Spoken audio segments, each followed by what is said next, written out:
Hello guys, कैसे हैं आप सब। उम्मीद करता हूँ बहुत ही अच्छे होंगे। तो गाइज़ चलिए आज की वीडियो में हम दूसरी एक्सरसाइज और लास्ट एक्सरसाइज इसको हम शुरू कर रहे हैं। और आज भी हम प्रेजेंट इंडेफिनिट के नेगेटिव सेंटेंसेस की एक्सरसाइज कराएंगे और ये हमारी लास्ट एक्सरसाइज होगी। इसके बाद हम सेंटेंसेस के हिसाब से देखें तो तीसरा टॉपिक हम अपना शुरू करेंगे। ठीक है, ये हमारा दूसरा टॉपिक चल रहा है। और गाइज़ अगर आपने अभी तक हमारी वीडियोस का पहला पार्ट और दूसरा पार्ट नहीं देखा है तो नीचे डिस्क्रिप्शन में दोनों पार्ट्स के लिंक्स दे रखे हैं। आप डिस्क्रिप्शन में जाकर के लिंक्स के थ्रू वो दोनों वीडियोस देख सकते हैं, क्योंकि वो बहुत इंपॉर्टेंट हैं। उनमें मैंने सब्जेक्ट क्या होता है, वर्ब क्या होता है, ऑब्जेक्ट क्या होता है, बहुत ही एक्सप्लेन करके समझाया है। तो चलिए देर ना करते हुए अपनी एक्सरसाइज शुरू करते हैं। तो हमारा पहला सेंटेंस है, हम क्लास में शोर नहीं करते हैं। ठीक है, तो वर्ब हो जाएगा हमारा शोर नहीं करते हैं। देखिए फॉर्मूला हमारा कहता है हमें पहले सब्जेक्ट लिखना है, फिर डू नॉट या डज नॉट लिखना है, फिर प्लस वर्ब की फर्स्ट फॉर्म लिखनी है, फिर ऑब्जेक्ट लिखना है। अब हम सब्जेक्ट, वर्ब और ऑब्जेक्ट तभी तो लिख सकते हैं जब हमें पता हो कि सब्जेक्ट कौन सा है, ऑब्जेक्ट कौन सा है और वर्ब कौन सा है। तो मैंने वर्ब के बारे में तो आपको बता ही दिया है। डिटेल में आप 1 और 2 पार्ट्स जिनका लिंक हमने डिस्क्रिप्शन में दे दिया है उन लिंक्स के थ्रू देख सकते हैं। ठीक है, यहाँ पर तो मैं ट्रिक्स बता रहा हूँ। ठीक है, तो जिस शब्द में हमारे ता ती ते होता है वो हमारा वर्ब होता है। वर्ब को हम पहले इसलिए ढूंढते हैं क्योंकि वर्ब से ही हमें सब्जेक्ट मिलता है, वर्ब से ही हमें ऑब्जेक्ट मिलता है। तो वर्ब हमारा हो गया शोर नहीं करते हैं। और सब्जेक्ट हमें कैसे मिलेगा, जब हम वर्ब में कौन या किसने लगाएंगे। कौन या किसने, वर्ब में कौन या किसने लगाने से सब्जेक्ट मिलता है। तो चलिए लगाते हैं, शोर नहीं करते हैं कौन। गाइज आप ये कह रहे होंगे कि किसने हम कब लगाएंगे। तो देखिए किसने लगाने के लिए वो सेंटेंस भी अलग होगा। जैसे शेर ने लोमड़ी का शिकार किया, तो शिकार किसने किया। देखिए किसने यहाँ पर लगता है, शेर ने। अब ये सेंटेंस ऐसा नहीं है जिसमें किसने लगे। हम क्लास में शोर नहीं करते हैं, शोर नहीं करते हैं कौन, यहाँ पर कौन लगेगा। ठीक है, तो कौन हम, ये हो गया हमारा सब्जेक्ट। और वर्ब में क्या लगाने से हमें ऑब्जेक्ट मिलता है, ऑब्जेक्ट इसमें नहीं है। तो गाइज़ इसको मैं इरेज कर देता हूँ क्योंकि जगह नहीं रहेगी फिर सेंटेंस बनाने की। तो चलिए अब इसको हम बनाते हैं। देखिए क्लास में जो है ये हमारा अदर वर्ड है, ओ फॉर अदर और W for word, other word में आता है ये। ठीक है, तो चलिए बनाते हैं इसकी इंग्लिश, करते हैं इसको इंग्लिश में ट्रांसलेट। तो पहले हम सब्जेक्ट लिखेंगे और सब्जेक्ट है हमारा हम की इंग्लिश आती है वी, WEV। अब देखिए डू नॉट बहुवचन सब्जेक्ट के लिए, यानी सब्जेक्ट अगर बहुत सारे हैं, एक से ज़्यादा हैं तो। और डज नॉट एक वचन के लिए, यानी सब्जेक्ट अगर हमारा अकेला है तो। अब देखिए हम तो बहुवचन है, एक से ज़्यादा है, इसलिए डू नॉट आएगा। तो ये हो जाएगा हमारा do not, we do not. Short में इसको डोंट भी कहते हैं, फिर वो स्पीकिंग में आ जाता है। और अभी हम स्पीकिंग का ही बेसिक पढ़ रहे हैं। देखिए ये स्पीकिंग का बेसिक होता, जिसने ये नहीं पढ़ा उसकी समझ में ज़िंदगी में स्पीकिंग नहीं आने की है। ये स्पीकिंग का बेसिक होता, तो हम डू नॉट ही इसमें लिखेंगे और पढ़ेंगे भी डू नॉट ही। अभी हम डोंट नहीं पढ़ेंगे। तो वी डू नॉट ये हो गया। अब वर्ब की फर्स्ट फॉर्म, शोर नहीं करते हैं, शोर नहीं करते हैं की पूरी इंग्लिश आती है make a noise, MEKE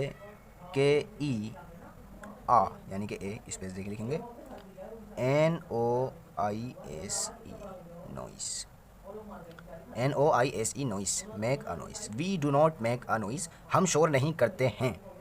other word हमारा हो जाएगा क्लास में। ऑब्जेक्ट तो देखिए है नहीं, ऑब्जेक्ट होता तो ऑब्जेक्ट लिखते, लेकिन अदर वर्ड है तो अदर वर्ड लिखेंगे। और अगर अदर वर्ड और ऑब्जेक्ट दोनों हों तो पहले ऑब्जेक्ट लिखा जाता है फिर अदर वर्ड लिखा जाता है। ठीक है, तो अब हम यहाँ पर अदर वर्ड लिखेंगे अपना क्लास में। तो में आप जानते हैं इन, जैसे बाल्टी में इन द बकेट, वाटर में इन द वाटर, क्लास में इन द क्लास।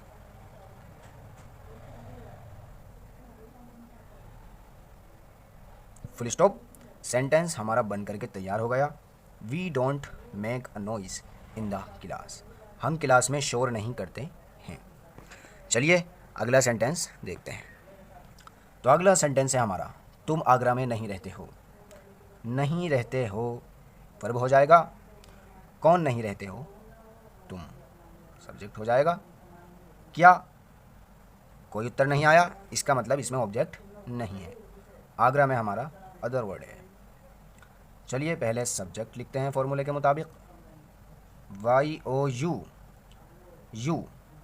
अब डू नॉट या डज नॉट, तो सब्जेक्ट चूँकि यू बहुत सारे हैं और मैंने आपको बताया है कि अगर सब्जेक्ट यू एक व्यक्ति के लिए भी बोला जाता है तो उसको बहुवचन ही माना जाता है। ठीक है, तो यू हमारा बहुवचन हो जाएगा, तो इसके साथ डू नॉट आएगा। Do not. अब लिखेंगे हम वर्ब की फर्स्ट फॉर्म। रहते हो की आ जाएगी लिव, LIVE, लिव। कहाँ? आगरा में, इन आगरा। सेंटेंस हमारा बन करके तैयार हो गया। चलिए अब अगला सेंटेंस देखते हैं। अगला सेंटेंस है हमारा, मोहन और सोहन अंग्रेज़ी नहीं जानते। नहीं जानते हैं वर्ब हो जाएगा। नहीं जानते हैं कौन? मोहन और सोहन, सब्जेक्ट हो जाएगा। क्या? अंग्रेज़ी, ऑब्जेक्ट हो जाएगा। चलिए लिखते हैं पहले सब्जेक्ट, मोहन और सोहन, तो हो जाएगा Mohan and Sohan. Do not या डज नॉट, बहुवचन है, एक से ज़्यादा हैं, दो हैं, डू नॉट आएगा। डू नॉट, DO स्पेस देकर NOT, डू नॉट। ये डू नॉट आ गया इसमें। अब वर्ब की फर्स्ट फॉर्म, वर्ब की फर्स्ट फॉर्म जानते हैं, तो जानने की आती है know, KNOW, know. Mohan and Sohan do not know, Mohan और सोहन नहीं जानते हैं। क्या नहीं जानते हैं? अंग्रेज़ी। हम लिख देंगे the English, the English. Sentence हमारा बनकर के तैयार हो गया। Mohan and Sohan do not know the English. Mohan और सोहन इंग्लिश नहीं जानते हैं। चलिए अब हम चौथा सेंटेंस देखते हैं। तो चौथा सेंटेंस है हमारा, वे दोपहर में फुटबॉल नहीं खेलते हैं। नहीं खेलते हैं कौन? वे। क्या? फुटबॉल। और दोपहर में हो जाएगा हमारा अदर वर्ड। चलिए लिखते हैं पहले सब्जेक्ट, वे बहुत सारे हैं, दे। अब डू नॉट आएगा, चूँकि सब्जेक्ट हमारा बहुवचन है, बहुत ज़्यादा हैं, एक से ज़्यादा हैं, इसलिए डू नॉट लिखेंगे। Do not, they do not. अब वर्ब की फर्स्ट फॉर्म लिखेंगे। वर्ब की फर्स्ट फॉर्म आ जाएगी खेलने की, play, PLAY, play. They do not play, वे नहीं खेलते हैं। क्या? Football, the football, object भी हो गया। अब हम अदर वर्ड लिखेंगे। मैंने आपको बताया था कि अगर ऑब्जेक्ट और अदर वर्ड दोनों आ जाएंगे तो पहले हम ऑब्जेक्ट लिखेंगे फिर अदर वर्ड लिखेंगे। ठीक है, तो अदर वर्ड लिखेंगे अब हम ऑब्जेक्ट के बाद, तो ये हो जाएगा हमारा दोपहर में, in the afternoon, AFTER, after, NOON, afternoon, full stop. They do not play the football in the afternoon. Guys sentence हमारा बन करके तैयार हो गया। They do not play the football in the afternoon, वे दोपहर में football नहीं खेलते हैं। तो चलिए इसी तरह लास्ट सेंटेंस देखते हैं। तो गाइस लास्ट सेंटेंस है हमारा, मैं किसी को नहीं डांटता हूँ। नहीं डांटता हूँ वर्ब हो जाएगा। कौन? मैं, सब्जेक्ट हो जाएगा। क्या? कोई उत्तर नहीं आया, इसका मतलब इसमें ऑब्जेक्ट नहीं है। किसी को हमारा अदर वर्ड हो जाएगा। ठीक है, तो चलिए बनाते हैं इसे फॉर्मूला के मुताबिक। पहले हम सब्जेक्ट लिखेंगे। सब्जेक्ट हो जाएगा मैं की इंग्लिश आएगी आई। अब डू नॉट या डज नॉट, सिंगुलर के लिए, एक वचन के लिए, एक व्यक्ति के लिए डज नॉट, और बहुवचन के लिए डू नॉट। तो देखिए मैंने आपको पहले भी बताया था, आई एक वचन एक ऐसा अकेला सब्जेक्ट है जिस एक वचन अकेले सब्जेक्ट के साथ बिल्कुल इस तरह डू नॉट का यूज़ किया जाता है जिस तरह बहुवचन के साथ, यानी जिस तरह बहुवचन सब्जेक्ट के साथ यूज़ किया जाता है। तो आई हालांकि सिंगुलर है, एक वचन है, लेकिन इसको बहुवचन ही माना जाता है। तो यहाँ पर आ जाएगा do not, do not, I do not. अब वर्ब की फर्स्ट फॉर्म, तो वर्ब की फर्स्ट फॉर्म हो जाएगी डांटता हूँ, और डांटने की इंग्लिश आती है scold, SCOLD, scold. I do not scold, other word हो जाएगा हमारा किसी को, तो किसी को इंग्लिश आती है एनी वन, और ये हो जाएगा हमारा ANY, any, ONE1, any one, full stop. I do not scold any one, मैं किसी को नहीं डांटता हूँ।